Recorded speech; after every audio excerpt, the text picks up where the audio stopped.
पर युग होने वाला ही था खत्म, तुरंत ही हो गया चालू दोस्तों कलयुग। 1250 वर्ष सतयुग चला, 1250 वर्ष ही चला त्रेता युग, और 1250 वर्ष ही चला द्वापर का युग, और आ गया कलयुग।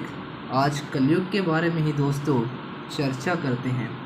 दोस्तों अगर हम देखेंगे, द्वापर युग का जब अंत हो रहा था धीरे धीरे, बहुत सारे जो थे अलग अलग धर्म आ गए थे, अलग अलग जो है मठ पंथ आदि बन गए थे, अलग अलग शास्त्र लिखे जा चुके थे, गीता भी लिखी जा चुकी थी। अन्य अन्य जो धर्म स्थापक थे उन्होंने भी जो है अपने ग्रंथ परोसे, और कलयुग दोस्तों जो है आ खड़ा था। जो दोस्तों आत्माओं की कला थी वो धीरे धीरे घटती ही जा रही थी। संसार में दोस्तों जो विकार थे, 5 विकार, वो हावी हो गए थे आत्माओं में, और संसार अब दुर्गति की ओर जा रहा था। दुर्गति हम नहीं कह सकते पूरी तरीके से, अगर हम देखें तो वो धीरे धीरे गई, जो बिल्कुल लास्ट में हुई। लेकिन जो संसार में जो सत्युग का दोस्तों जो अवस्था थी, वो कलयुग की अवस्था तो नहीं थी ना। और यही था दोस्तों अब परमपिता परमात्मा के आवागमन का समय। कलयुग में बहुत सारे धर्म के नाम पर भ्रष्टाचार भी हुए। अब जो था लोगों ने धर्म को ही धंधा बना लिया था और धन कमाने का एक साधन बना लिया था। कलयुग जैसे घोर कलयुग की तरफ बढ़ रहा था, स्त्री को पैर की जूती माना जाता था, और उसे जो है एक नरक का द्वार माना जाता था। उसे सबसे नीचे रखा जाता था और जो है उसकी गिलानी की जाती थी।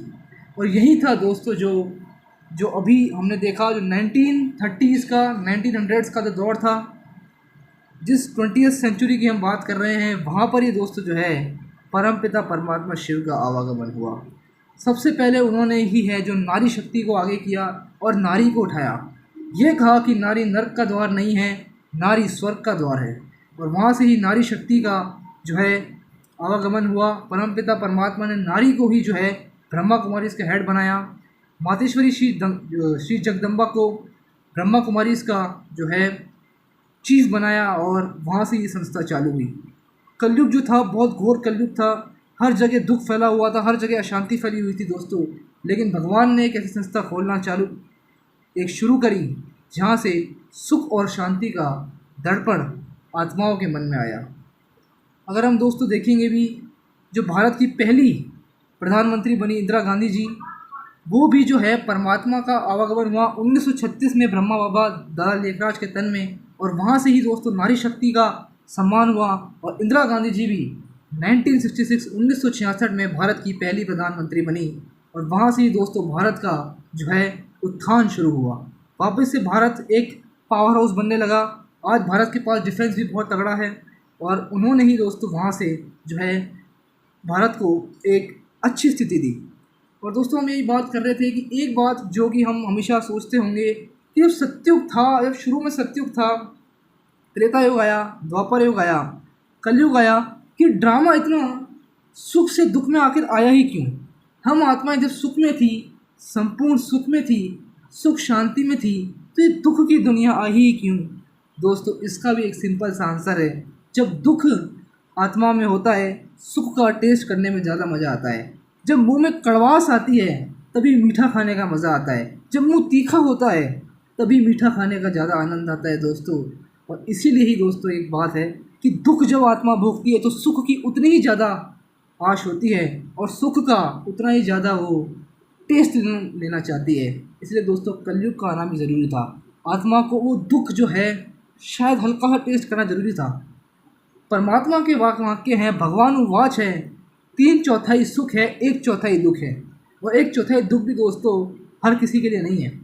शायद हमारे पास तो घर पे रहने के लिए अच्छी छत है, खाने पीने का सामान, सारी व्यवस्थाएं, सारे बेसिक साधन हैं, लेकिन दोस्तों ऐसी बहुत सी आत्माएं हैं जिनके पास ये सब नहीं है। हम कह सकते हैं उनके पास दुख है, हम ये नहीं कह सकते कि हमारे पास ही सारा दुख है।